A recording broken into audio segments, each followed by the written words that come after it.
नमस्कार दोस्तों, स्वागत है आप सभी का आपके अपने YouTube channel GK search engine पर। तो दोस्तों, आज के इस वीडियो में हम बात करेंगे राजस्थान आर्थिक समीक्षा 2023-24 के बारे में। उन बिंदुओं पर चर्चा करेंगे जो आपको अक्सर एग्जाम में देखने को मिल जाते हैं, चाहे वो प्रति व्यक्ति आय से जुड़े आंकड़े हो या मूल्य सूचकांक, जीएसडीपी, जीडीपी, इन सभी से जुड़े महत्वपूर्ण आंकड़े अक्सर एग्जाम में पूछे जाते हैं। उन सभी के बारे में हम इस वीडियो में बात करने वाले हैं। साथ ही साथ जो कृषि जलवायु खंड के बारे में भी जानेंगे, जो नए जिलों के अकॉर्डिंग अपडेट हुए हैं राजस्थान आर्थिक समीक्षा 2023-24 के बारे में। तो पूरा वीडियो बहुत ध्यान से देखना, यह वीडियो आपके आने वाले सभी एग्जाम की दृष्टि से महत्वपूर्ण है। तो चलिए स्टार्ट करते हैं आर्थिक समीक्षा 2023-24 से जुड़े कुछ आर्थिक विकास के मुख्य सूचक के बारे में। सबसे पहले बहुत बार एग्जाम में आता है सकल राज्य घरेलू उत्पाद। जी हाँ, सकल राज्य घरेलू उत्पाद वर्तमान में दो कीमतों पर पूछा जाता है। आप सभी को पता है, अक्सर एग्जाम में इस प्रकार के क्वेश्चन बहुत ज़्यादा देने लग गए हैं। तो सकल राज्य घरेलू उत्पाद 2022-23 और 2023-24 दो आंकड़े हम जानेंगे कि कितना रहा है स्थिर कीमतों पर और प्रचलित कीमतों पर। सबसे पहले स्थिर कीमत जो 2011-12 की कीमत है, उनके स्थिर कीमतों के आधार पर सकल राज्य घरेलू उत्पाद है वो 2022-23 में रहा है 7,82,287 करोड़, जो 2023-24 में बढ़कर 8,45,115 करोड़ हो गया है। जी हाँ, 8,45,115 करोड़ हो गया है। प्रतिशत में वृद्धि देखें तो 8.3% की वृद्धि हुई है। पिछली बार ये 7.81% की दर से बढ़ा था।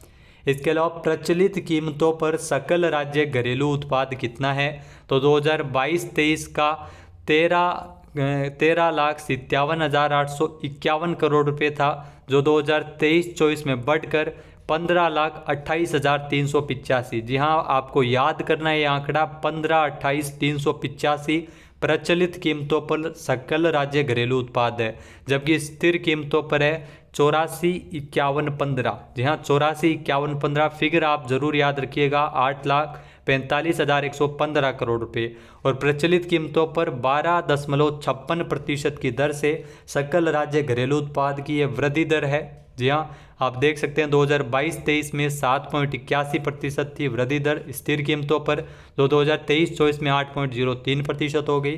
प्रचलित कीमतों पर यह 13.63% थी, जो 2023-24 में बढ़कर 12.56% हो गई है।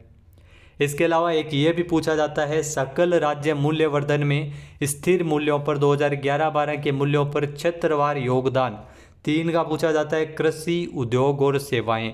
जी हाँ, कृषि, उद्योग और सेवाएं 2022-23 का कितना रहा है, 27.44%। ये ध्यान रखना, क्षेत्रवार योगदान है कृषि क्षेत्र में 27.44%, जो 2023-24 में 26.21%। तो ये 2023-24 के आंकड़े आप जरूर याद रखिएगा। कृषि क्षेत्र में जो प्रतिशत है वो 26.21% है योगदान क्षेत्रवार, जो स्थिर कीमतों पर सकल राज्य मूल्यवर्धन का। जबकि उद्योगों की अगर बात की जाए तो उद्योगों में सकल राज्य मूल्यवर्धन में क्षेत्रवार योगदान 29.84% है। और सेवाओं के क्षेत्र में सर्वाधिक होता है, सबसे ज़्यादा होता है 43.95%। तो ये आंकड़े 2023-24 के लिए आपके काफ़ी महत्वपूर्ण है। अक्सर आपको एग्जाम में यहाँ से बहुत सारे क्वेश्चन है वो देखे जा सकते हैं।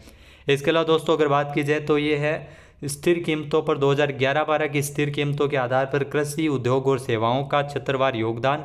वहीं प्रचलित कीमतों पर क्षेत्रवार योगदान कृषि, उद्योग और सेवाएं, जिसमें कृषि क्षेत्र में 26.72% योगदान है, उद्योग क्षेत्र का 28.21% योगदान है, और उसके बाद में सेवाओं का सबसे ज़्यादा 45.07% योगदान है। तो ये आंकड़ा आपके लिए काफ़ी महत्वपूर्ण है। उसके बाद दोस्तों पूछा जाता है शुद्ध राज्य घरेलू उत्पाद।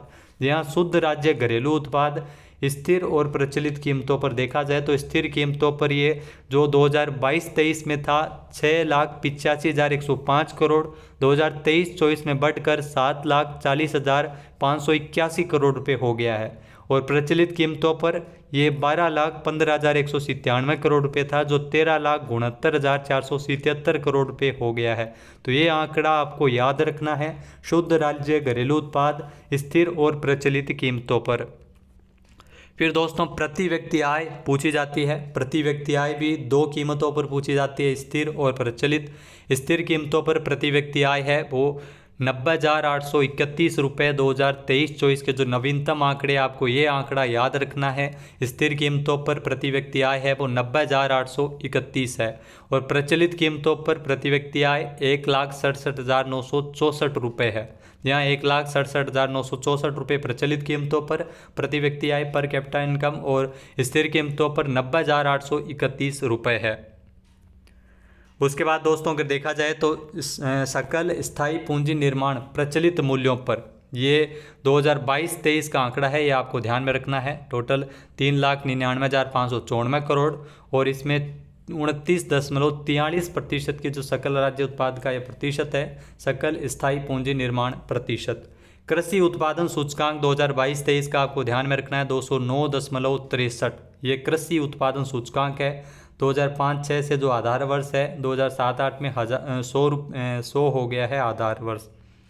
और इसके अलावा कुल खाद्यान्न उत्पादन, ये आपको ध्यान में रखना है। कुल खाद्यान्न उत्पादन जो मैट्रिक टन में अगर देखा जाए तो कुल खाद्यान्न उत्पादन है वो 245.1 लाख मैट्रिक टन है, जो पिछली बार की तुलना में अगर बात की जाए तो पिछली बार 252.80 लाख मैट्रिक टन था, जो अब की बार 245.01 लाख मैट्रिक टन है वो कुल खाद्यान्न उत्पादन है। यह आंकड़ा भी काफ़ी महत्वपूर्ण है।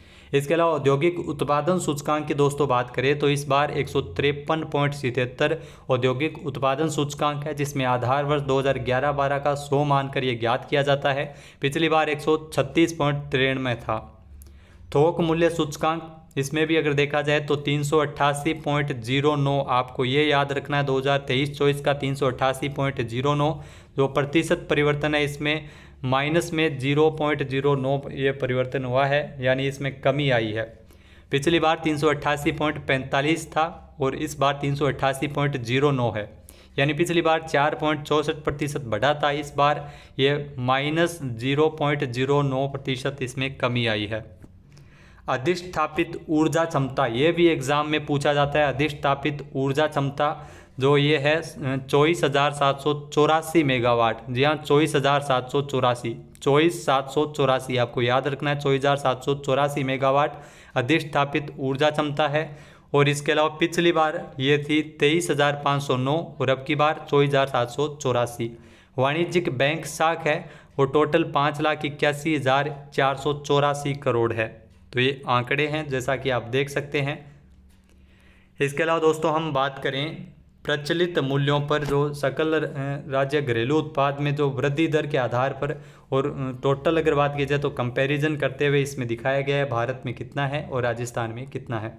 इसके अलावा प्रचलित मूल्यों पर 15.28 लाख करोड़ रुपए तो सकल राज्य घरेलू उत्पाद, और स्थिर कीमतों पर इसमें 8.45 लाख करोड़ 2011-12 की कीमत है। प्रचलित मूल्यों पर 13.69 लाख करोड़ और स्थिर कीमतों पर 7.41 लाख करोड़। इसके अलावा प्रचलित मूल्यों पर जो प्रति व्यक्ति आय भी यहाँ पर दी हुई है 1,67,964 और स्थिर कीमतों पर 90,831 रुपये हैं।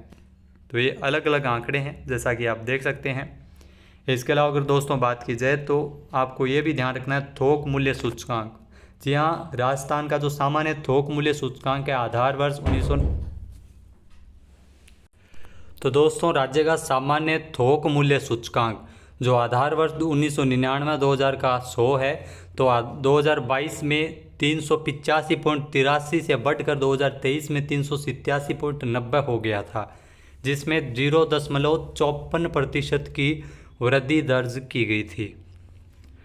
उसके बाद दोस्तों अगर देखा जाए तो यह आपके लिए काफ़ी महत्वपूर्ण है। जी हाँ, ये अपडेटेड है। यह आर्थिक समीक्षा के अकॉर्डिंग आपसे पूछ लिया जाता है कि अलग अलग फसलों का जो तुलनात्मक विवरण है। जी हाँ, बाजरा की अगर बात की जाए तो बाजरा जिसमें राजस्थान का पहला स्थान है, उत्तर प्रदेश बाजरा में दूसरे स्थान पर है, हरियाणा तीसरे स्थान पर है। राजस्थान का देश के कुल उत्पादन में बाजरे में योगदान है वो 38.98% है। उसके बाद सरसों की बात करें तो सरसों में भी राजस्थान प्रथम स्थान पर है, मध्य प्रदेश का सरसों में दूसरा स्थान है, हरियाणा इसमें तीसरे नंबर पर है और 46.63% योगदान है कुल सरसों उत्पादन में। देश के कुल उत्पादन में राजस्थान का योगदान है। पोषक अनाज में राजस्थान का दूसरा नंबर है। पहले स्थान पर कौन है? तो पहले स्थान पर कर्नाटक है। महाराष्ट्र इसमें तीसरे स्थान पर है, 13.89% कुल योगदान है।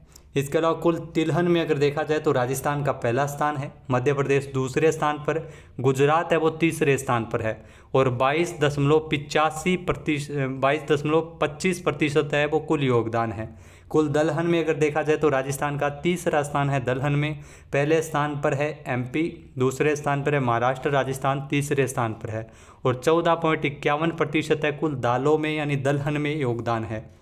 इसके अलावा मूंगफली जिसमें गुजरात है वो पहले स्थान पर है और राजस्थान का दूसरा स्थान और तमिलनाडु इसमें तीसरे स्थान पर है और 16.83% कुल योगदान है। फिर चने की बात करें तो चना में राजस्थान तीसरे नंबर पर है, मध्य प्रदेश दूसरे स्थान पर और पहला स्थान है महाराष्ट्र का चना में और 19.28% कुल योगदान है।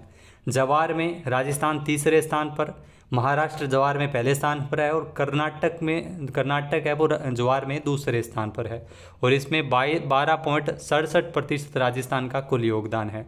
इसके अलावा अगर बात की जाए तो सोयाबीन, इसमें भी राजस्थान का तीसरा स्थान है, ये नवीनतम अपडेटेड है। इसके अलावा मध्य प्रदेश दूसरे स्थान पर और पहले स्थान पर है महाराष्ट्र सोयाबीन में और 7.12% कुल योगदान है देश में जो सोयाबीन उत्पादन में राजस्थान का। गवार में राजस्थान सबसे ज़्यादा गवार है वो राजस्थान में ही होता है और इसमें 87.69% सबसे ज़्यादा योगदान है वो गवार में है। इसके अलावा अगर दोस्तों बात करें तो यहाँ से भी काफ़ी सारे क्वेश्चन आपको एग्ज़ाम में ज़रूर देखने को मिल जाएंगे और यह आपके लिए इसलिए इम्पोर्टेंट है क्योंकि ये अपडेटेड है। यहाँ ये 50 ज़िलों के अकॉर्डिंग है जो आइए जानते हैं। तो इसमें जो कृषि जलवायु क्षेत्र है इसको 10 भागों में बांटा गया है। जी हाँ, 10 भागों में बांटा गया है जिसमें पहला है शुष्क पश्चिमी मैदानी क्षेत्र। जी हाँ, शुष्क पश्चिमी मैदानी क्षेत्र 1A जिसमें ज़िले कौन कौन से हैं? जोधपुर, फिर जोधपुर ग्रामीण है, फलोदी है, बाड़मेर है वो बालोतरा है। इसमें जो प्रमुख फसलों में बाजरा, मोठ और तिल ये प्रमुख फसलें हैं शुष्क पश्चिमी मैदानी क्षेत्र की और रबी की फसलों में गेहूं, सरसों एवं जौ ये रबी की फसलें हैं। उसके बाद दूसरे नंबर पे आता है उत्तरी पश्चिमी सिंचित मैदानी क्षेत्र 1B जिसमें अगर बात करें तो इसमें गंगानगर, हनुमानगढ़ और अनूपगढ़। जी हाँ, गंगानगर, हनुमानगढ़ और अनूपगढ़ और इसमें कपास और ज्वार। जी हाँ, कपास और ज्वार इसमें प्रमुख खरीफ की फसलें हैं और गेहूं, सरसों और चना ये रबी की फसलें हैं। अति शुष्क आंशिक सिंचित पश्चिमी मैदानी क्षेत्र इसमें अगर देखा जाए तो बीकानेर, जैसलमेर, चूरू और आंशिक रूप से अगर बात करें तो इसमें रतनगढ़, सरदारसर, बिदासर और सुजानगढ़ तहसील भी है। तो इसमें बाजरा, मोठ और गवार यहाँ पर खरीफ की फसलों में सबसे ज़्यादा होते हैं और गेहूँ, सरसों और चना ये रबी की फसलों में सबसे ज़्यादा होते हैं। फिर अंतःस्थलीय जलोत्सरण के अंतर्वर्ती मैदानी क्षेत्र जिसमें सीकर, नीमका थाना, चूरू, रतनगढ़, सरदारसर जो तहसीलों में चूरू में अगर बात करें तो रतनगढ़, सरदारसर, बिदासर, सुजानगढ़ तहसील को छोड़कर झुंझुनू जिला, नागौर जिला और डीडवाना कुचामन जिला जो नया जिला है वो अंतःस्थलीय जलोत्सरण के अंतर्वर्ती क्षेत्र जो मैदानी क्षेत्र है उसमें मुख्य रूप से जो फसलों में खरीफ की फसलों में बाजरा, गवार एवं दलहन यहाँ पर होता है और सरसों और चना रबी की फसलों में होता है।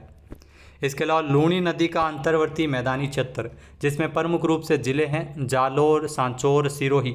सिरोही में पिंडवाड़ा, आबू रोड तहसील को छोड़कर बाकी ये सारा है और पाली, ब्यावर आंशिक रूप से जो ब्यावर में जैतारण और रायपुर तहसील भी इसमें शामिल है। तो लूणी नदी का जो अंतर्वर्ती मैदानी क्षेत्र है जिसमें खरीफ की फसलों में बाजरा, गवार एवं तिल होता है और गेहूँ और सरसों है वो रबी की फसलों में है।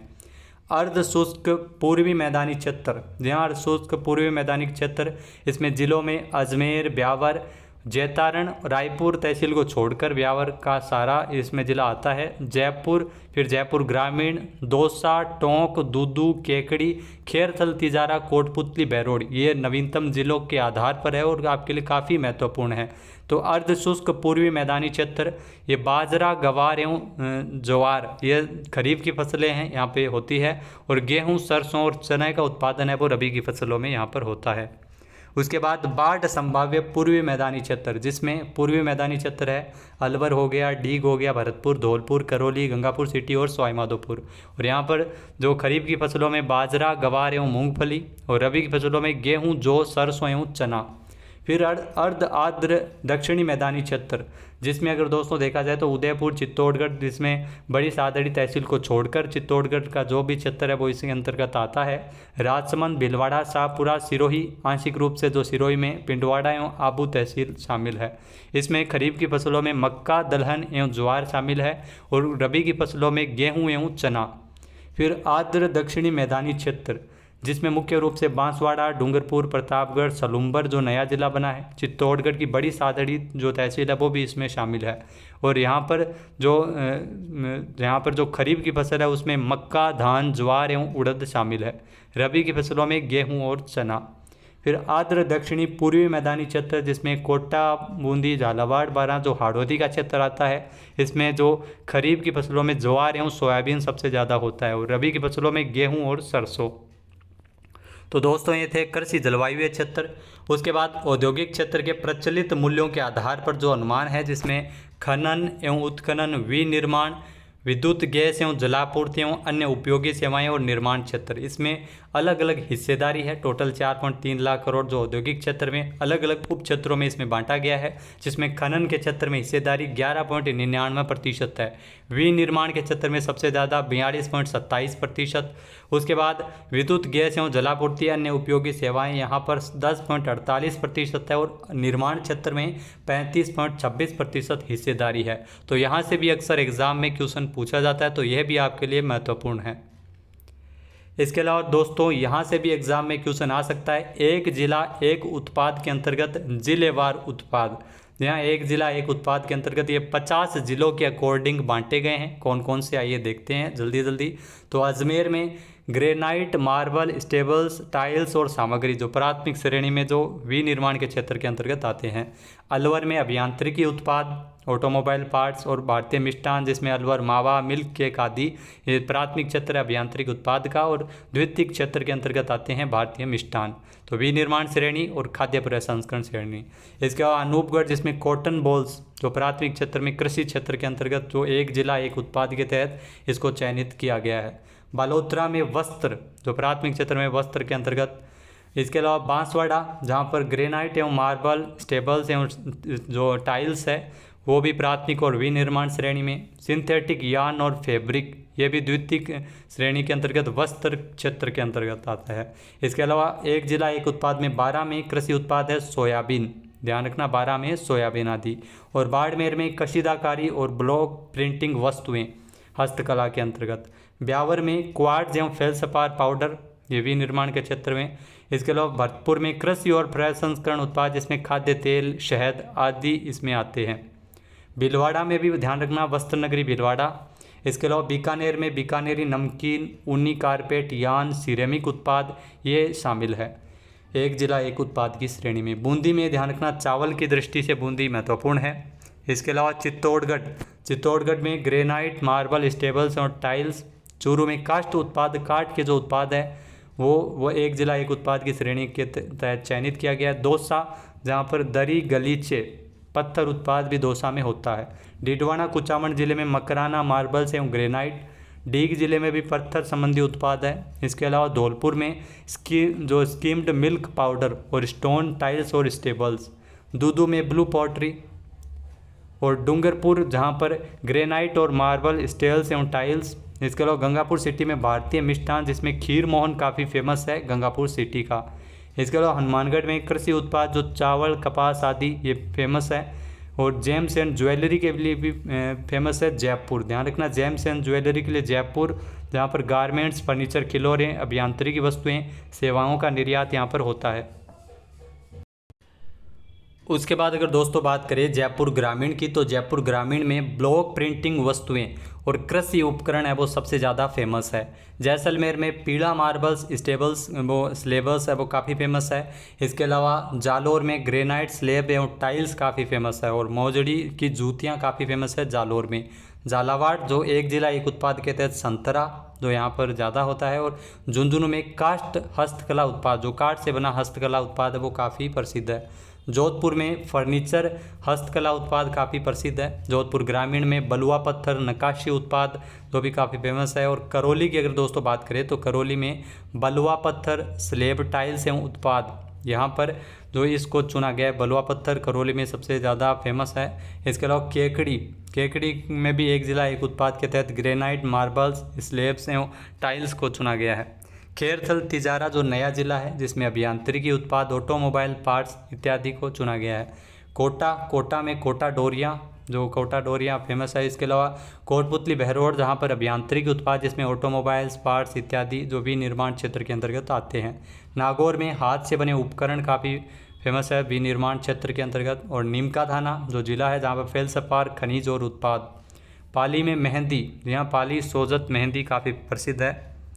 इसके अलावा एक जिला एक उत्पाद श्रेणी में फलोदी की अगर बात करें तो फलोदी में नमक और सोनामुखी जो सेना है, जो नमक और सोनामुखी वो एक जिला एक उत्पाद की श्रेणी में है।